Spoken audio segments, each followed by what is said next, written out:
All right, Brendan. A lot of changes going on. Coach John Tournament Brady. time. We'll get Coach John Brady on with us Friday at 8:15. He was going to be with us today. He's got something just came up.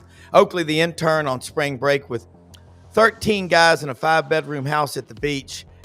Out of communication for today. Have fun. See you next week. Big day, though. We got Lauren Meadows, man. I was on the phone on the show last night, Buddy Martin show, with you and Lauren Meadows. That was a lot of fun. In Franz and Mr. Crooks covering a lot. It is tournament week, folks. Dudley Dawson, hogville.net, will join us, and Vince Ferrara, the sports animal in Knoxville. Get your phone out. Take a picture of that QR code and subscribe to the channel. We are growing this thing. We're on 7 platforms live every morning, Monday through Friday. Right. Twitter, X, and Facebook. Like, follow, share. You guys know the deal. Click on the QR code. Get to it. It's all right. It is tournament time. It is an exciting day. It's the SEC tournament's going to start. We got Nashville kicking out. Franz and Beards rolling around. Lauren Meadows is in the green room. Folks, you got to follow it today. Follow us. Click it, like it, follow, share. Who cares? If you're not up for it this weekend, if you're not excited because it's spring football, follow all that stuff, because we're going to get it all to you if you just click on the QR code. And we are. And look, we can go. We might go live from Nashville. Who knows? It is big. No, Auburn, Florida, Tennessee, and Alabama. Yeah, none of them play until Friday. Okay. But you will have today. You got 4 games. Doesn't matter. You start today. It starts today. It starts today. 16 teams, Brendan. It is top to bottom. It's the deepest I've ever seen the SEC. So we'll talk about it and get into great detail. Welcome to the show, folks. I appreciate you watching. Love having this channel growing. And Lauren Meadows down in Gainesville, Florida, the coach, jump in here with us wearing some orange. That's a Gator orange. I can see it. Hey, right. Hey, I got old school on today, Lauren. Yeah, you know, I mean, gotta rep it. I got the old reptilian like golf shirt from '86. Yeah. I've got a when Terry Bowden was at Auburn, he came out with his own line of gear. I've still got some of those shirts. I've got stacks of retro stuff from the 70s, 80s, 90s. Of course, my kids all wear it, and they love it. And if you can find that stuff, people absolutely love it. The reptilian Gators. Right. Well, Lauren, reptilian Gators, that's, we are an alligator. It's sort of, it is a reptile. And there's a reptile there. So therefore, that would I just confirmed it. Yeah. No doubt. Thank you. No doubt. Thank you. And you know, I don't know if Florida ever had a live Gator mascot. I think they did. Yeah, they used to. I think back in the 70s and early 80s they did, which I really don't understand. I mean, I don't know much. I don't know why. I have to get into the biology of housing a live Gator for a 4-hour game and transporting and all that. But at one time they did. Yep. And then when they brought out the reptilian uniforms, they did have a Gator for the promo. They had a Gator come out. They actually had I think it was a safety that was well versed in dealing with alligators, and he walked the Gator around the stadium. So I can't remember. First name was Nick. Somebody help us out. Nick. I can't remember. Nick Bollettieri? No. It was a safety under McElwain. I can't remember. Nick was his first name. What's so his name? Well, this is interesting. I one time someone had a tiger cub in a van pulled up in front of J&M bookstore, Toomer's Corner in Auburn. Wow. And they said at the time, this was like not that long ago, 10, 15 years ago, said, for $150,000, you could get that mascot. And they said, that's just too much money to spend. Are you kidding me? With the money that these universities throw away for buyouts and for coaches not to coach. Auburn should have a tiger. LSU's tiger it's a big deal. It's Mascot Wednesday. Look,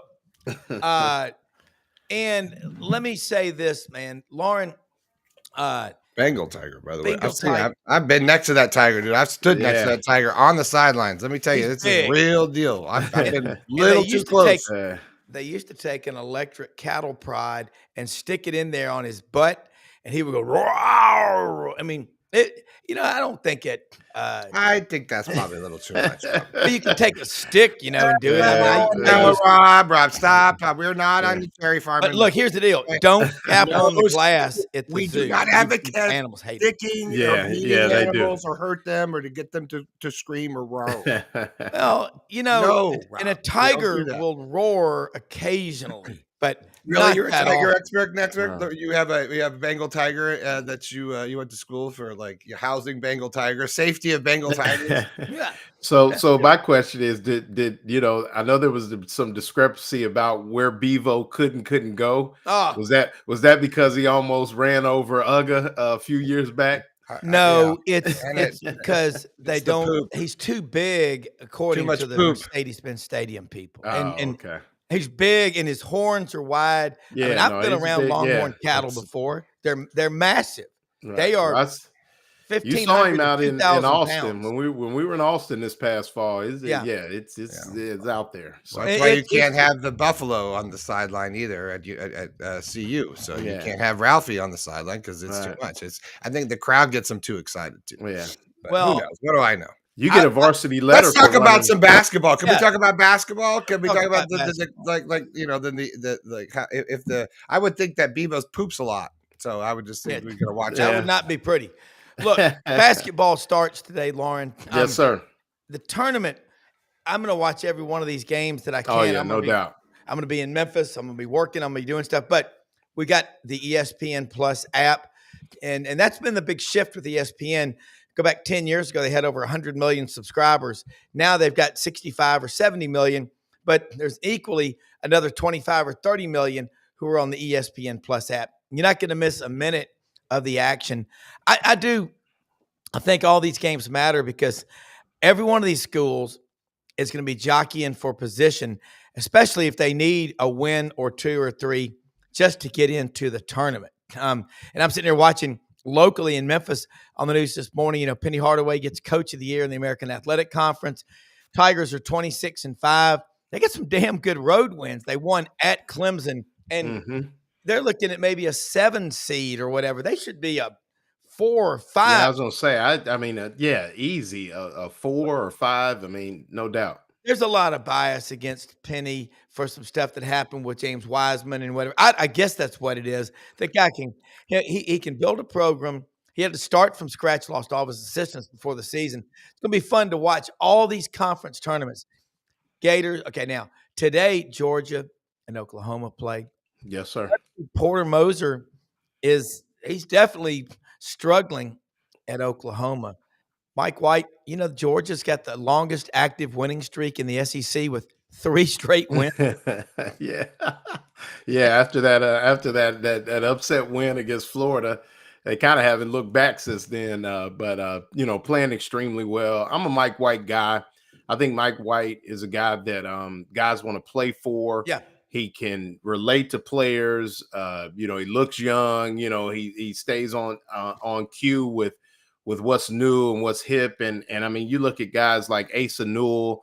He's been able to bring guys like that to Georgia, prospective lottery pick. And I mean, you look at Oklahoma. I mean, you think about a team that started the non-conference, went through the non-conference undefeated. I got to see Oklahoma in the Jordan brand. They won on a last minute shot by the young freshman point guard. And I mean, you're like, okay, Oklahoma's got something. And then it speaks to this SEC, Rob, where I think Oklahoma's a good basketball team. It's just like we talked about it way back in December. It's running that gauntlet that had just been the SEC. And I mean, you look at Oklahoma and they're probably going to be, playing in a little bit, but getting, maybe need to get this win to solidify themselves. But Oklahoma's going to be a tough out in the tournament. I mean, I just think on the strength of their non-conference and just being battle tested in the SEC. Well, it is the part that you just said, battle tested in the SEC for 10 weeks of conference play. You're going to naturally be stronger, tougher, but top to bottom, this league is as strong as I've ever seen. Because you look at number 16, South Carolina. I mean, they take Florida, 70-69. Auburn 66-63. Vanderbilt 66-63 in Nashville across the board. Now I'm being reminded by Shoney, our good friend down in Valdosta, be sure to let others talk today, Rob. You do a great job, Rob. Do your Hey, thing, man. Lauren. I love being on with you. I love being on we the do a Buddy good Martin job. show with you and Yes, Brendan sir. as well. But I just want, Lauren, I'm going to hit you up on this. Let's go over these matchups today. There are 4 of them in Nashville. And that's a quick, from Memphis, less than 3 hours to get up there. I'm going to get up there for some of the games. Good for you. What do you think is going to happen? Well, you got South Carolina. Well, let's see who we got first. South Carolina, Arkansas to start the day. I'm gonna go with the Gamecocks on that one. I think the Gamecocks are playing a lot better. First team all SEC performer at the 4 spot. I think that, like you talked about the game against Florida. Florida led all of 3.9 seconds in that first game. Yeah. And so they like you said, they've played well. They just haven't been able to get over the hump. We were in Columbia the night that they let Ole Miss off the hook. They had Ole Miss at home, and I just don't know, where Arkansas is. I mean, obviously they had the big win, against Auburn, or who was that? Yeah, against Auburn, and but I'm gonna go with the Gamecocks on that one. I'm gonna go the 12-19. Once again, you talk about a team went through the the non-conference. I think they were 10-4, and then just once again struggled to get through that buzzsaw that was the SEC. But I think top to bottom, I like the guard play at South Carolina a little better, and once again a potential lottery pick. So on the back end, and I think that South Carolina takes care of business. Yeah, women's basketball, big. I just got an invitation from Maury Gaston, the tip-off club in Birmingham tonight at 6:00. Dawn Staley's going to be speaking. And damn, I wish I'd have known about that and planned that, because I would love – she played for Virginia. Yes, sir. Debbie Ryan, right? Listen, played for Debbie Ryan. She's so competitive. And something about her, she goes to those men's games too. Oh yeah, she is the ambassador of South Carolina, and she speaks her mind, and hell, I respect that. I mean, she ain't gonna back down, but damn, if you play for her, you better work your ass off, or you're gonna be sitting next to her. Right. Well, she's cut from the cloth of, I think some people, somebody like Don Staley, and even, a lot of them, that have gotten into coaching. I know they're not in. Lisa Leslie, who coached a little bit, Cheryl Swoops. They come from an era where you had to fight for the attention of the world, of the basketball world. And I think you see that in Don Staley's coaching. So, if you get, maybe you can work it out to get to maybe 20, 30 minutes of it. But, I've had the opportunity to meet Don a couple times. And when we were there in Columbia about a month ago, my wife and I both got to spend some time with Don. We happened to be that first game that was in Paris. I don't know if you remember, the Gamecocks played Notre Dame out in Paris, France, and my wife and I were there and got to spend some time with her as well. So it was just a happenstance, it coincidence, and but. Yeah, you talk about Don Staley and what she's, like you said, her presence. I'm sure they roll her out, they roll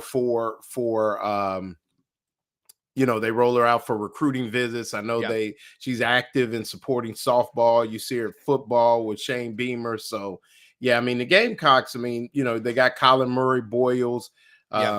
He and Chloe Kitts are kind of like the new it couple in college basketball. He dates Chloe Kitts, not to get all her business, but they're pretty public with it. So you got the best player at South Carolina dating the best player on the women's team, dating the best player on the men's team. So it's kind of cool story. But like you said, Lamont Paris, I think they're playing a lot better.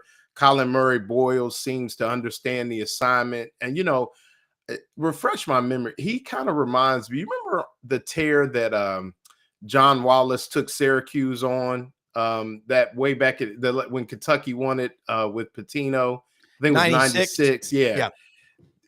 Colin Murray Boyles kind of has that in him.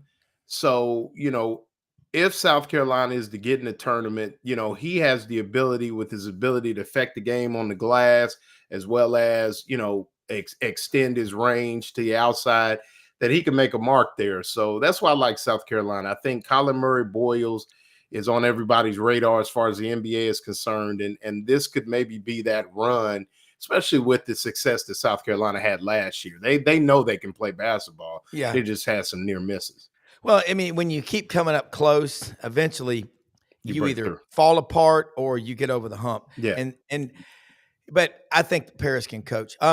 Another thing interesting on this basketball that you're talking about, with LSU and Mississippi State.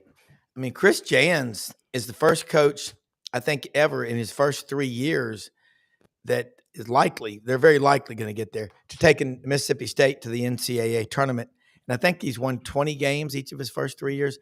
Starkville is one of those underrated venues for basketball. The Humphrey Coliseum. Yeah. It's a special place. You go back to Babe McCarthy pretty much built that program. But I've been to games in Starkville. They are myopically focused on anything in the maroon and white. And I love basketball.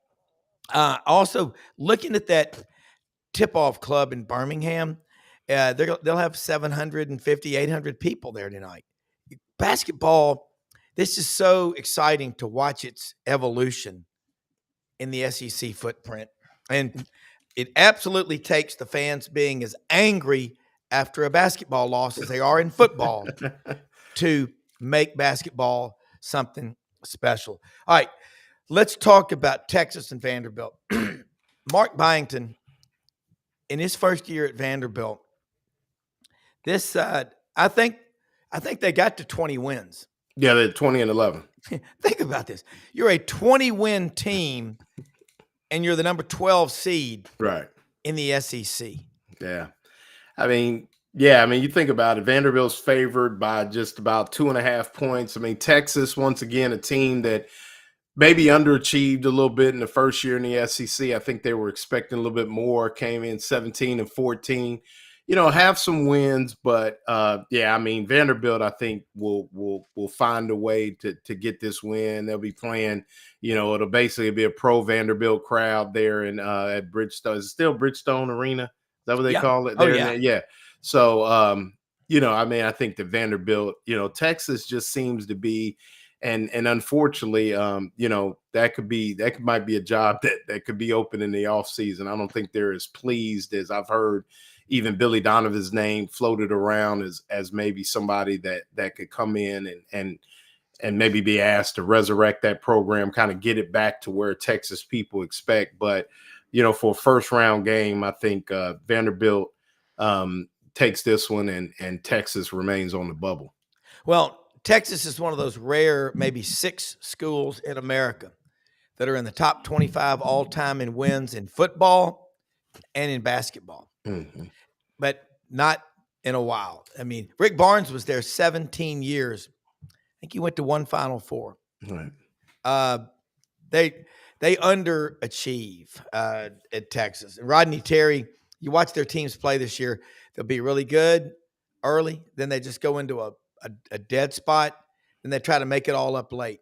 Kind of reminds a lot of us of our college careers. We come the first part of the semester, then we just kind of disappear and we show up on finals week and can't do that. It's coming from someone who took 6 years to graduate. And the thing about Texas is, you build it, they're supposed to come. They got that brand new Battleship Galactica Death Star arena there on campus, right on the main drag there in Austin. And you got it, they didn't build it. And especially, you look at the success of the women's team. And, what they have in front of them and what they've been able to do this year. And people do make comparisons. And, I think that Rodney Terry, don't know him really well at all. But from what I heard is, the natives are restless there. And, that there could be some changes there. So, and like I said, I think that arena has maybe exacerbated the pressure to win there. So, it's just going to be interesting. But I think Vanderbilt will take that one today in the second tilt, and Texas remains on the bubble. And at 17-13, they could probably be NIT bound for sure. Yeah, one thing that I'm interested in is, in going back to Vanderbilt, there's a lot of money in Nashville. A lot of it's entertainment money, a lot of it's old money in Belmead. And my Vanderbilt people, a lot of my family members graduated from there, from the law school, and went to school there. The old money, it's not as likely to do anything. It takes something really, really big to get them involved. Wealthy people are not as much inclined to get into NIL. Rich people might be. But wealthy means you've been doing it a long time. Right, yeah. Family businesses, kind of the first generation employs, the second enjoys, and the third destroys. But they're starting to get some interest at Vanderbilt. Chris Lee, our good friend, Southeastern 16, he's on here a lot, and he talks about, at Vanderbilt, they go to the same people every time to ask for money. And they've got to expand it, but their fan base has shrunk by being so bad for so long in everything. So it's going to take them a while. Typically, if you're Tennessee or Auburn or Alabama and you're playing Vanderbilt in Nashville, you're going to have 70-80% of the crowd. That's got to change. Money is big. Texas has more of it than any athletic program. Texas A&M does. But now that A&M has to share being in the SEC with Texas, they've lost that advantage. You know how many double-digit win football seasons A&M has had in this century? And then they spend a lot of money. One. Yeah, I was going to say one. That's I remember one. 2012 with Johnny Manziel. And a lot of these programs, let's face it, they're 8-5 programs, and they're spending a ton of money. You look at, and in basketball, now you got to spend more on basketball. So this is fun. LSU and Mississippi State. Matt McMahon, man, he came into he was called to a 6-alarm fire. Yeah, no doubt. And the pumper was out, and they've been doing hand bales, The guy didn't forget how to coach from what he did at Murray State. Yeah, no doubt. I mean, they're putting a lot of NIL money. They've made a huge financial commitment to that. Yeah, I mean, LSU. I mean, they've really done a great job. NIL. You look at gymnastics, softball. I mean, they're jumped in on everything. Obviously, football, and once again, a very proud and historic fan base when it comes to basketball. Yeah. Obviously, I mean, we can run down the list of guys. Obviously, you start with Pistol Pete and Shaq and others, that Stanley Roberts, Chris, who we know as Chris Jackson, who was originally from the state of Mississippi, by the way. But I mean, I think that just they had such a the specter of the probation and just downright, I guess it wouldn't necessarily be cheating now, but it was cheating then, and being caught on tape and phone conversations. I mean, that stuff just, it kind of went away as far as NIL, but let's face it, the academics and those that tend to have the name of provost and chancellor and president, they don't like that, and so they had to kind of get from behind that. And then you mentioned Mississippi State and just, what the hump means to the people there in Starkville and what they've been able to build. They've done pretty well in the transfer portal. They got Florida's kid that actually was thought to maybe be the next up at Florida. Didn't work out. Riley Kugel is starting to kind of find his way as well. And I mean, I think Mississippi State is I think a lock to make it to the second round. I like Mississippi State, like the way they play. Didn't look great against Florida, but I've had some big wins here down the stretch. And like you said, I mean, the longest SEC winning streak is 3 games. So, I think Mississippi State, sends LSU home. And once again, I mean, who wouldn't want LSU? They got a winning record. So they're probably NIT bound as well. Based on what happened last year, make the case to your team in the locker room before they play, hey, this can really help you with your seeding? Or Excuse is me. that I mean, just I total misspoke. BS? LSU is 14-17. Yeah. So they'll probably be 14-18 and regroup for next season. My apologies. That's all you can do is regroup. Yeah. But hey, so tell your team something to get them fired up for this tournament. Because Dudley Dawson, Hogville.net, is checking in with us right now on his Google Chrome. That's his backyard there at Northwest Arkansas in Springdale. He covers the Hogs, Hogville.net. Dudley, Lauren Meadows, he's on the Buddy Martin Show. I'm with him Tuesdays and other days of the week, GatorbaitMedia.com. Coach Brady going to be back on with us Friday. It's a busy week for him, but we're talking about this tournament and getting the symphony going here. What do you tell your team? And I'm going to throw this to you, Lauren, and then I'm going to go straight back to Dudley. But to say this helps your seeding when last year both Florida and Auburn played for the championship, and neither one of them improved their seeding. And sadly, the Buffaloes took out the Gators, and the Yale lock people took out the Auburn Tigers in Spokane. By the way, Bruce Pearl, never complain about where you're going because it gives your players an out if they don't win, and the fans. I think you'd say, like you just said, let's not worry about the seeding. Yeah. Let's line up and play basketball. And I think that's where, Bruce Pearl maybe learned from last year and some of his comments about their location.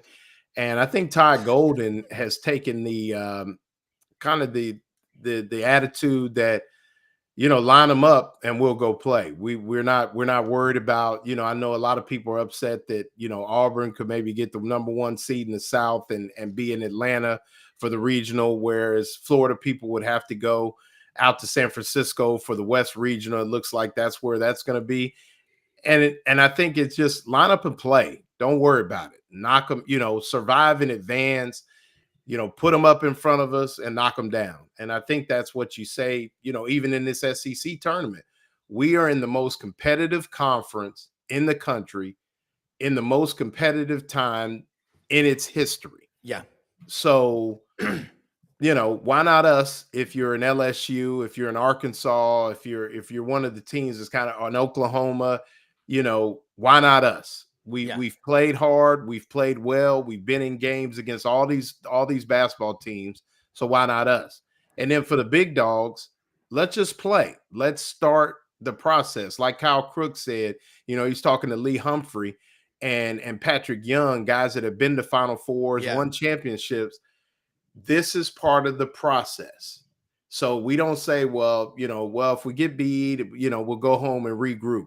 Winning the 3 games for the guys that are in the top 4 seeds, and then winning the 6. We want to go 9-0. And if you're talking about being a Final Four team, that's the attitude you got to have. So I think that's the message. I agree. And look, it's bad enough when children whine, but when grown-ass men whine, it really sucks. I can't stand it, man. Here's a guy that doesn't ever whine. He's always on time, and he's got the best-looking backyard of any man in America, Dudley Dawson, Hogville.net. Dudley, tell them real quick how they can subscribe because you put out content every day of the week. Hogville.net is our website. We cover all 19 Arkansas sports, many of whom are doing very well right now, a couple who aren't, and made a switch yesterday with the women's basketball coach. But yeah, this sports writing thing's been very lucrative, as you can tell behind me. It's going to be interesting. If I'm talking to the Arkansas players today, and I'm sure that Coach Cal has. First of all, he'd say, well, this SEC tournament doesn't matter. I've said that for the last 15 years. It's worked out really well for me. But are y'all going to let South Carolina punk you twice? We're a couple players shorthanded, but, everybody's playing well here. Let's go, do this. And, I did like his phrase that at 0-5, they were in a coffin, but they forgot to put the nails in.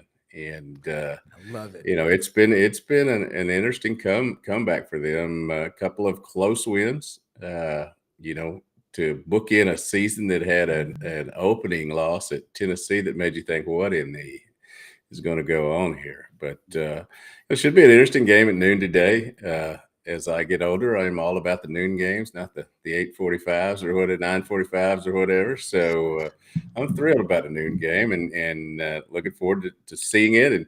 And unless they just go belly up today, they're going to play in the NCAA tournament, and I wouldn't have given you much money for that at 0-5.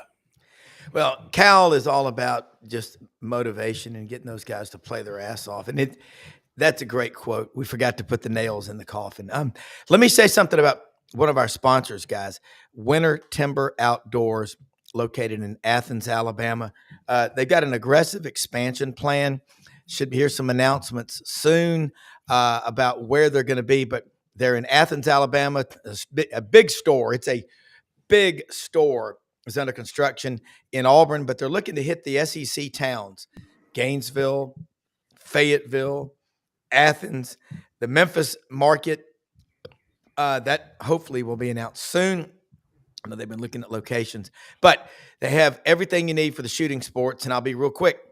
It's turkey season right now. It's about to start. You got to get your box calls, slate calls, the diaphragm calls, your ground blinds, your turkey, the decoys that you put out there. You put the hen, that gobbler comes up there, and watch out, man. They do the strut and they start bowing up. God, it's unbelievable. As anybody that hunts turkeys will tell you, it's like chasing a ghost. Now, we got ghosts over here at the cherry farm. I can tell you right now. By the way, about 3 years ago, we're in the dining room. This is a big house, and there was an earthquake, and we felt it. There was a little tremor, and it went through the house, but it's so structurally sound and well built by the architects in 1930. There was very little movement, just a little sway. As my dad always says, you have to build sway. At engineering, it's a term. But anyway, Winter Timber Outdoors, folks, get out there. They're open every day of the week. All the shooting sports, all the gear you need, Sitka, duck camp, Dixie decoys, ammunition. I recommend you try the new Migra turkey loads. The Migra duck loads are the best I have ever shot with. The Migra turkey loads, you can get them all at Winter Timber Outdoors. Lauren, Vince Ferrara from the Sports Animal in Knoxville will join us in just a minute. He does a show every morning, 6 to 9 Eastern, Monday through Friday in Knoxville, covering the Volunteers. Dudley just nailed it about John Calipari. They're 0-5, and he rallied them. What's your thoughts on looking at Arkansas, like year 3 Todd Golden compared to year 1 John Calipari?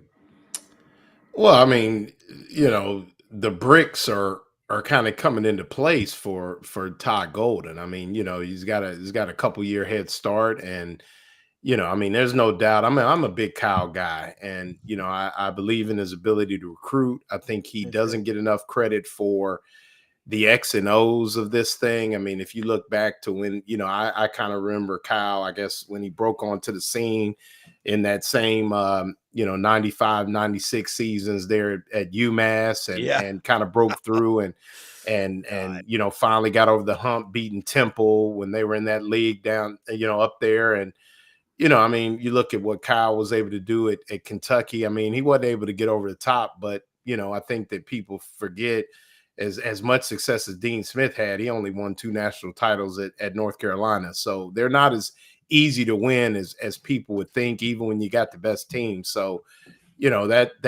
I'll step back a little bit. I mean, I think my thing is Arkansas people love their sports, but they really love their basketball. And, the worst thing to happen to Penny Hardaway was John Calipari coming to Arkansas, because I mean, now that recruiting base that I think endears themselves to Penny. I mean, Arkansas, when they were rolling, they were tagging a lot of those kids from the Memphis area, the metropolitan area, right around that area, and building some really good basketball teams. So I think just give Calipari some time, give him an opportunity to get into the, let's just put it out there, the big money that can bring those people to those that type of talent to Arkansas. People are going to want to play for Calipari. Anybody that plays for him loves him.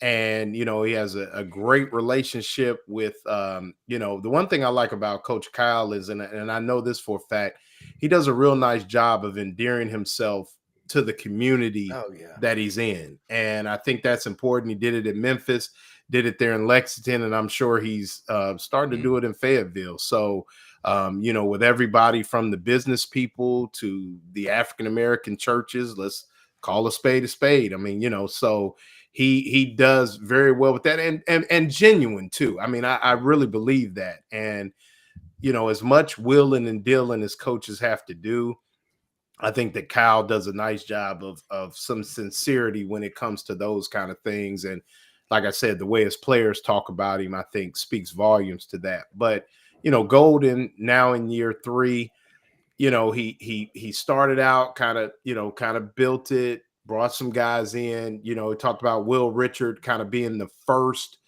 of the, the spark almost. And then you think about how it got, if Walter Clayton goes to St. John's instead of coming to Florida, what does this thing look like? So it's like Will Richard, they saw 6 guys in Nashville when they went to see Will Richard. Will Richard was the only one that came. He was kind of the spark.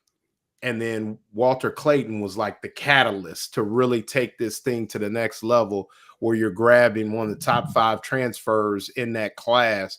And he decides to come to Florida instead of going to, where would St. John's be with Clayton as his point guard? And where would look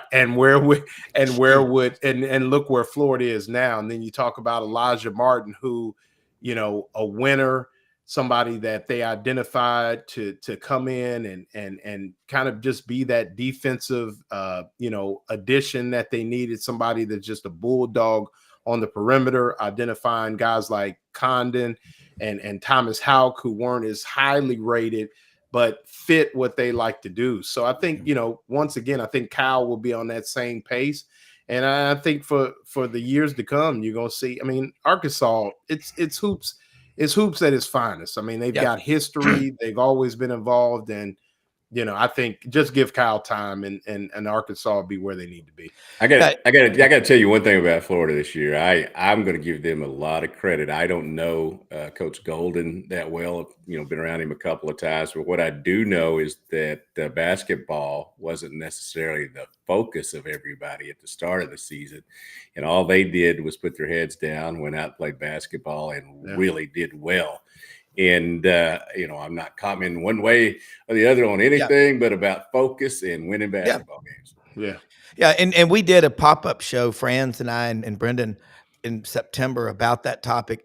First thing I did was say, let me get one of our attorneys. We had Mary Turner, our friend in Tuscaloosa, and she represents Alabama basketball players. And you'll see her here soon in the media with some stuff going. She's a great attorney, and we did it right, said, hey, these are merely allegations. And as you know, as a true grit journalist, and you too, everybody has their day in court. There's 2 sides to the story. And I will say this about John Calipari, Dudley and Lauren. When he lived in Memphis, he lived in a beautiful house on Red Acres by the golf course in Memphis, right next door to Bishop Stieb of the Catholic Diocese. And I believe he's a near daily celebrant at Mass.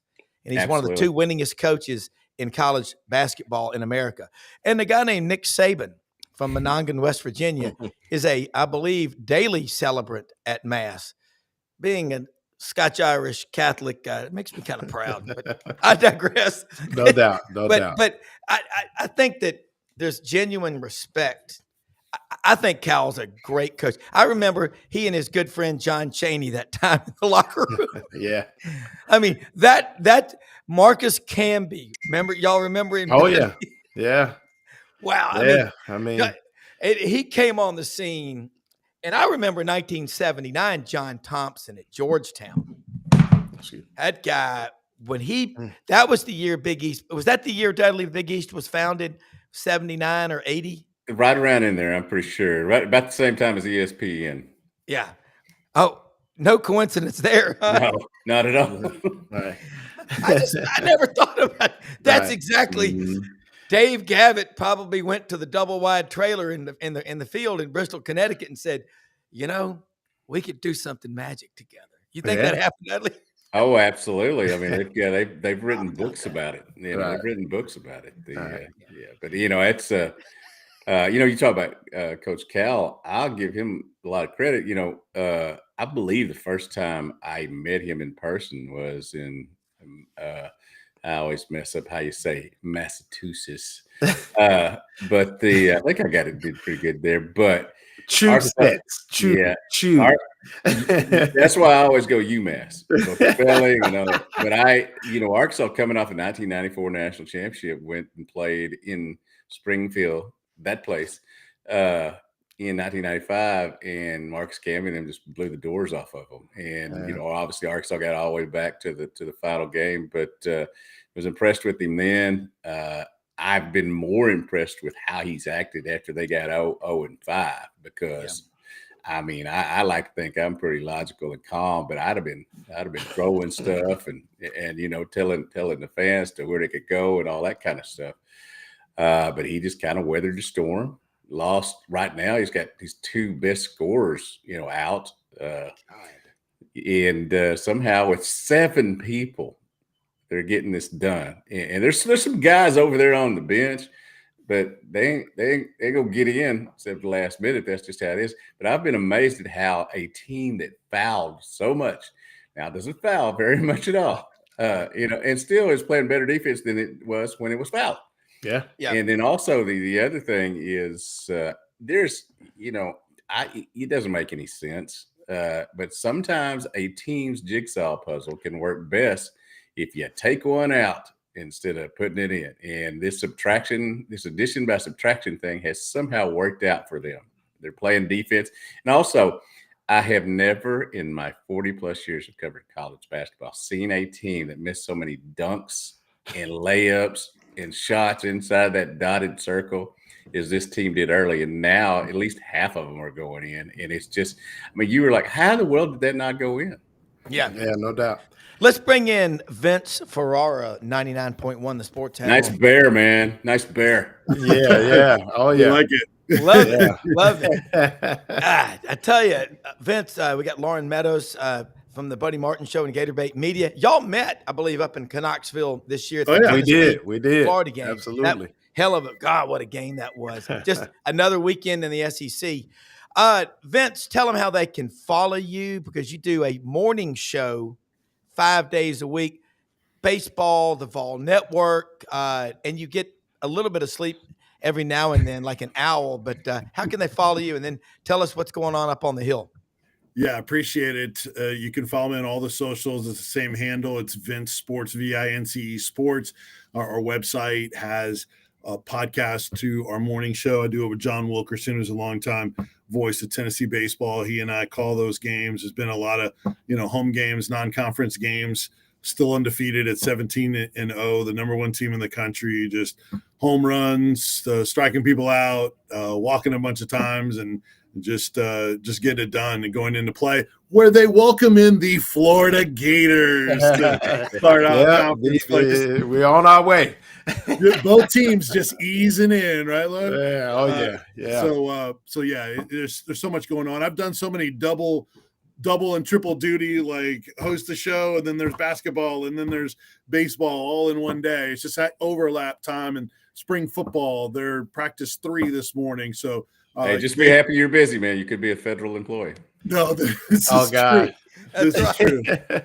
But no, there's a lot going on. It's a lot of fun. And in a few hours, or as soon as I get everything together, I'll be driving to Nashville. I'll be there for what should be the best SEC tournament, men's basketball tournament we've ever seen. And that is a high bar because that's always so entertaining, but so much on the line for all those teams, and just can't wait to get there and be in the mix. It'll be a lot of fun. Yeah. Vince, you had some pretty cool notes I want to get to, and we're going to bounce it around here on this Wednesday edition of Sidelines about Tennessee. Kind of touch on it. You had some good structured notes. That's a financial term, a structured note. But and one thing about him, Vince, yields and dividends you going into now? Tranches, scattergrams. Here we go. We got a dead cat bounce. We lost Lauren. Lauren come back with us, but Vince, hit those top stories going on up on the hill in Knoxville. Then we're going to get moving around here because I know we're kind of crossing into spring practice, baseball, softball, football. What's not to like? Yeah, curious to hear what the guys, their experience are with football interviews right now during spring ball, because Tennessee is actually, they've been doing it the last couple of years, but they're making a bunch of their freshmen available to talk to the media. Like, that's our run, is talking to freshmen. And we've talked to George McIntyre and David Sanders, the 5-star offensive tackle, and a bunch more. And these guys just are killing it, like great personalities and stuff. It makes me sad that for so long, the Nick Sabans and other coaches that wouldn't let the freshmen talk to the media. I was there when, Julio Jones was a freshman, and like we had to wait till the playoff to, or the bowl game or whatever to be able to our SEC championship game anyway. But before we could talk to Julio Jones, it was crazy. Wow. These kids now with NIL deals, they have already done interviews. They need to be out there, and they've all handled themselves great. So that's been a cool aspect of it. Josh Heupel runs through all of his assistants to where everybody gets a chance to speak. It's not one voice of the program, so that's refreshing. And then the other day, they gave us 7 viewing periods, which thankfully for me came just after my show, so I was able to get there and watch. A lot of times they practice in the morning, and I'm not always able to get there just from a time standpoint. But so that part of it is cool. They had pro day yesterday with 16 players, including, all 32 teams are there. So that was a big thing. And then Tennessee baseball with another win, like I mentioned, 17-0. Basketball, double bye on Friday. Lady Vols waiting on what they will get seeded, probably a 5 seed for the NCAA tournament, probably on the road. And Lady Vols softball killing it as well, top 10 teams. So there's just a ton going on right now. I'm probably forgetting some stuff, but we got it all covered, and be excited to do reports and stuff from Nashville. So if any of you guys need anything, let me know from Nashville. We'll be glad to chime in with anything we got. And really, guys, as we all know, there's so much involved in covering these games, and Vince is an absolute machine. Great stuff there. Dudley, what about up in Fayetteville? And then I'll bounce back down to Lauren. Are the players you having any access to? And by the way, did you see on X Kirby Smart put out a great message last night? You're NIL. I want guys that love the game, that are ballers, that get after it. And, that's a theme that needs to resonate, Dudley. Yeah, I would say the biggest thing that happened here yesterday, or has happened here this week, was Mike Neighbors, the women's basketball coach, who, stepped down, and whether that was a mutual decision, they're going to couch it in the way they want to, but had been to 2 of 8 NCAA tournaments. As a sports writer, you're not supposed to become friends with coaches and all that, and I don't. But if I'm friends with them before they get to be a coach, that's a little different. He's a great guy. It just wasn't working out. They decided to make a move, $1.1 million buyout. And interestingly enough, 2 of the top names being mentioned, Kelly Harper, former Tennessee coach, and Molly Miller, a young lady from Springfield, Missouri. And Missouri, I know, is very interested in her as well. But she goes into today with a 27-game winning streak at Grand Canyon. So it seems like there might be a blonde coaching here next year. Yeah. But it's, that's been a big thing. Obviously, with football, every period has been open this year. We were surprised. Now, there are a few caveats. You can come and you can watch, but if somebody gets hurt, you can't tell anybody. If somebody's not practicing, you can't tell anybody, or you can't come back to practice. So it's interestingly set up in that you can watch all you want to, but you can't talk about everything. So, I'm a little on the fence about that. We used to go to practice all the time, and I thought it was good, but I don't think I need to sit there for 2 or 3 hours, and I don't think I need to do that this year. But I do like the openness. But since everybody has their own in-house, media thing these days. They're keeping some of the stuff for themselves. And, I kind of understand that, like I've said many times on this show, NIL, transfer portal, lawyers, agents, in-house media. I'm getting close to the end of my career, thank goodness. Well, what was the old line? Sex and drugs and rock and roll. Now it's NIL, portal, agents.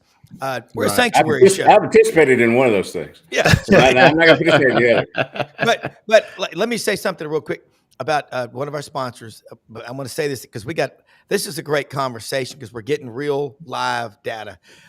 Landers Ford, folks, get out today. By the way, to my sister Elizabeth, happy birthday, big sister.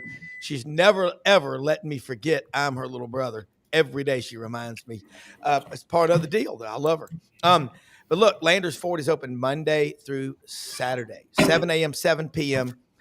You're looking for a car, truck, SUV. They're great folks to work with. You can get a lot of the process started online.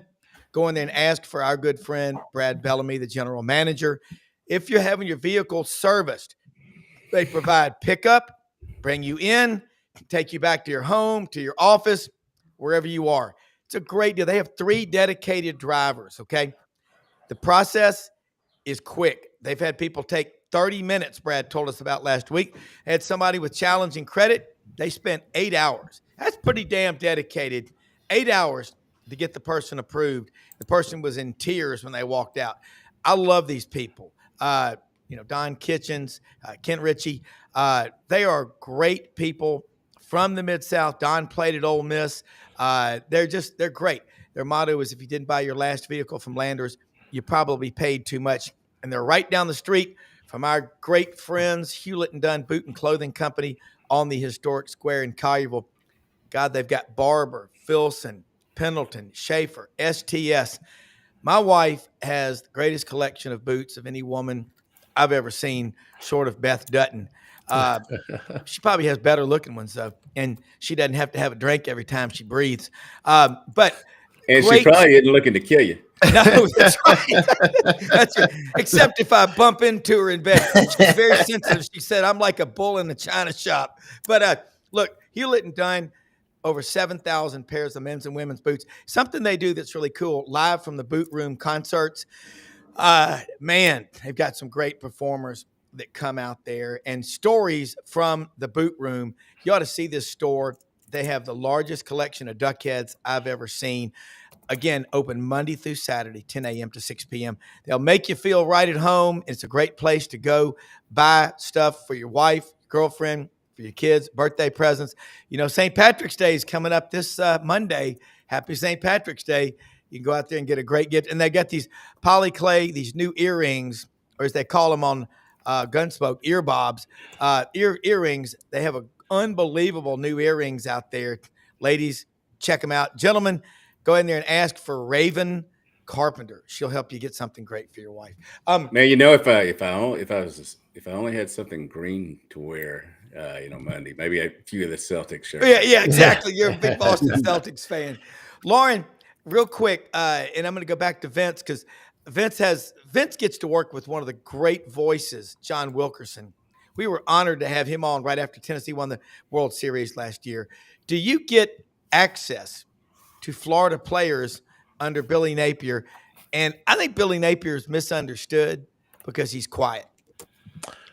Well, I'll take the first one. So we do get access to players. I'm kind of jealous. Vince mentioned seven periods of practice. I would love to get 7 periods of practice. We get pretty much the same period, 15 minutes of practice for most days. It's just it's individual, it's footwork. It's, you get the opportunity to see who's there.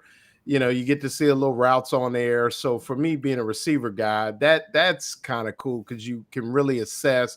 Florida's really excited about their receivers. They got some guys that can really roll. So you can see that. But, it's about 15 minutes. And then we do get players, but we don't get freshmen. So, and the only freshman that we were able to get last year was during the season was DJ Lagway.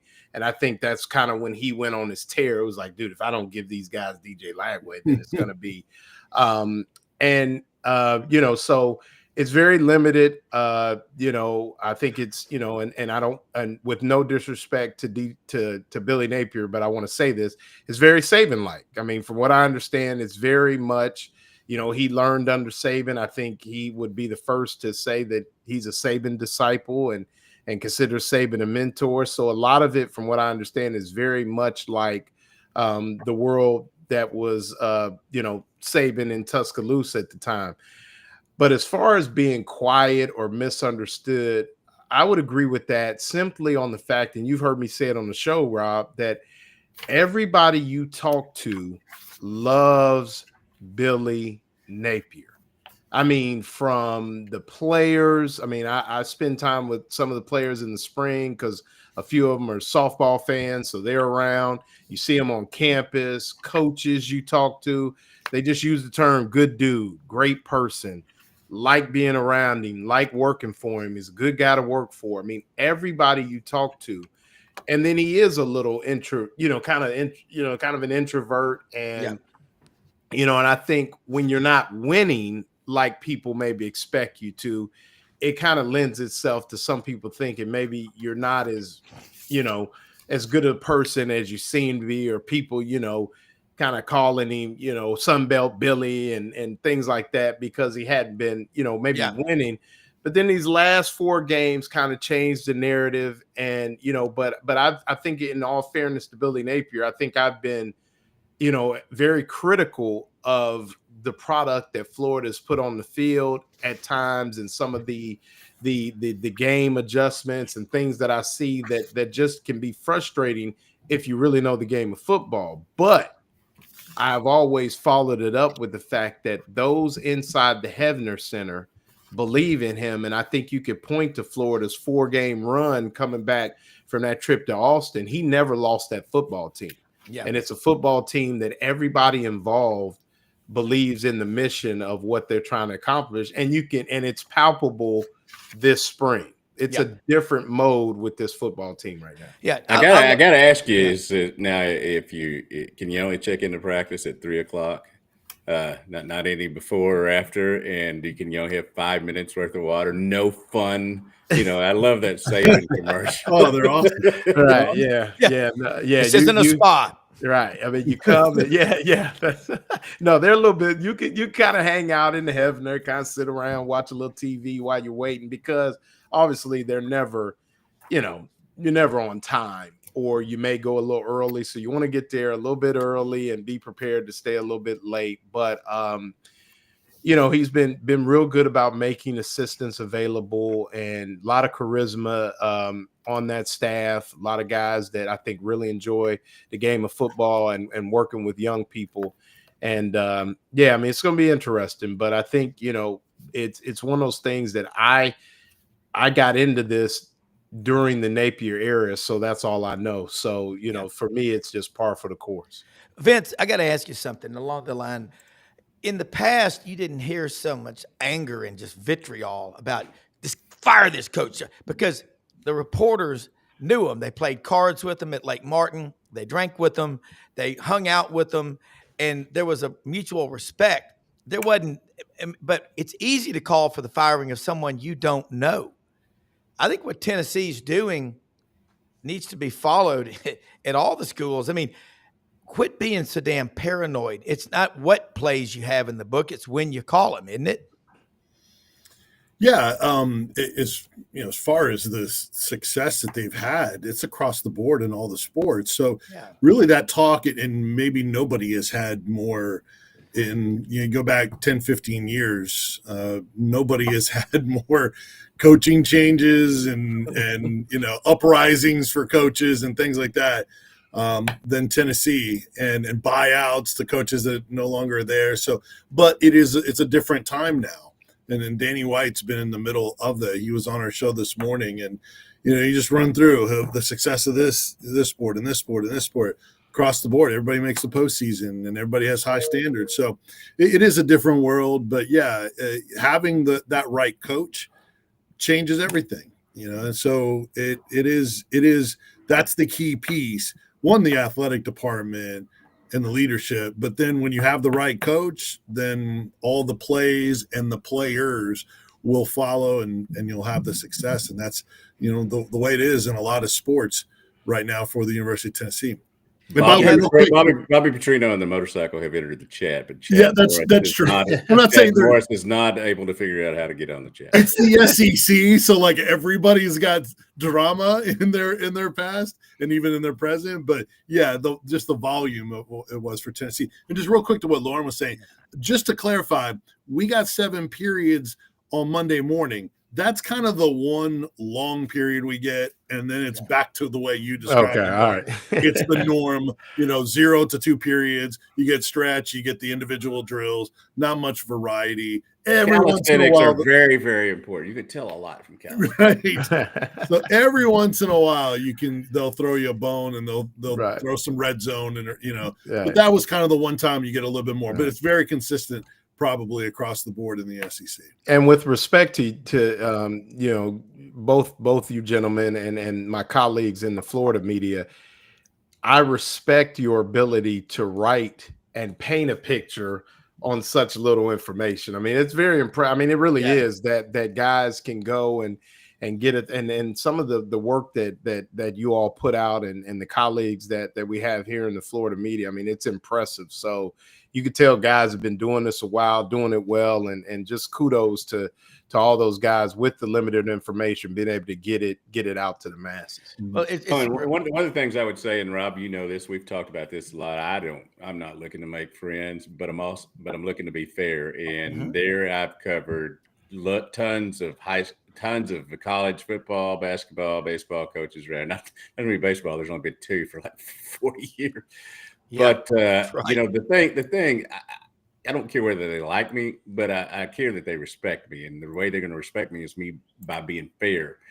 And if you're not winning, especially in this day and age, it's a results-oriented business. You can't sit around on a radio show, you can't sit around on your website and say do the Niedermeyer thing. Everything is fine. There's nothing wrong.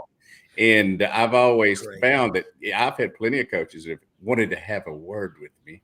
But once I explain my words, they know that I'm not out here to get you, man, but you got to win. Yeah. It's very similar to the courtroom, the defense attorney, the prosecuting attorney, and the judge. I mean, there's mutual respect. I had a DA tell me one time, my perfect idea of the perfect trial is prosecution and defense are both on their A game, and that's all we can ask for. And if you're the coaches, I think it's really neat to see the way a coach reacts to a reporter, because I know I've been told some things. They said, this is off the record, and damn it, you better not ever violate that. Now, Vince, when you were in Tuscaloosa, Julio Jones comes up out of Foley, Alabama, home of Kenny Stabler and Perry Uno Thompson, who's at Auburn now. A lot of great players come out of there. But it's hard to argue with what he did. But the more the fans know these players and can identify with them, the closer they get and the more they want to go to the games. I would think you would want to introduce them and write stories every day and have them on your show. We would. The fans would want that, but the coaches aren't interested or motivated by that. So, I get why they make those decisions. It's about football. It's about winning games. That's what the reason why they're paying those coaches all the money they are. That's what pays the bills, is the wins. So they're doing what leads to wins, not what leads to what fans want. And today is just a brand new world with all the different dynamics. Yeah, I'll just say part of your contract should be you are there for winning, but also don't forget the fans. I mean, hey, guys, we're going to wrap it up. Awesome stuff. All three. This was a lot of fun, man. And we will be on today at 5 p.m. Eastern. I'll be on with Ronnie Sanders. Hopefully Doug Dean can join us. We're going to have Tucker Osborne on talking some SEC basketball with us for a little bit. So it'll be a lot of fun. Get to the Buddy Martin Show tonight at 9 p.m. Eastern as well. But thank y'all so much, because every one of y'all, everything you said I will go back and watch this show, and a lot of people watch it later in the day. Get pen and paper handy, man, because there's a lot to learn every single day. So thank y'all. We'll see y'all next week. Appreciate it, guys. All right. Let me say something about My Town Roofing people. Everybody needs a roof over their house. MyTownRoofing.com in Collierville, Memphis. They work in the Mid-South, roof repair and roof replacement. 901. Get it out there. 834-7663. Hassle-free Memphis Roofing Company, My Town Roofing. Major Fusel, Corey Carter, Chris Fiedler. Y'all know these people. Martin, I'll just say it. We live in the greatest country in the history of the world. God bless you. See you this afternoon, 5 p.m. Eastern.